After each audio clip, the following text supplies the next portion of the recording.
ইফতারি সামনে রেখে দোয়া কবুল হয়। বিশ্বাস হয়? কি সামনে রেখে? সামনে ইফতারি। বসে থাকে আমরা তৃষ্ণায় সারাটা দিন, ছাতি ফেটে যায়।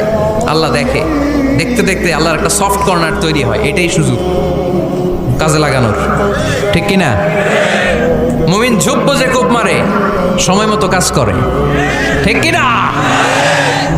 আল্লাহ তখন ফেরেশতাদেরকে জিজ্ঞেস করে, এই ঘটনা কি? খায় না যে? খায় না কেন? আল্লাহ রোজা রাখছে। এগুলো কি? রো আফজা, পেঁয়াজ, আলুর চপ, বেগুনি, মুরগির রান খায় না। খায় না কেন? ওরা যে ক্ষুধার্ত, আল্লাহ আপনার ভয়ে। তাই কি চায়? আল্লাহ আপনার কাছে ক্ষমা চায়, ক্ষমা চায়। আল্লাহ রহমতের দরিয়ায় জোশ খেলে যায়। আল্লাহ তখন বলে, আমারে দেখছে নাকি ওরা? ফেরেশতারা বলে, না দেখে নাই। আমার জান্নাত জাহান্নাম দেখেছে? না দেখে নাই। আমারে না দেখে, জান্নাত জাহান্নাম না দেখে আমার এত ভয় করে? যাও, আজকের এই রোজার বিনিময়ে এখন বান্দা যা চাইবে সব কবুল করে নেবে।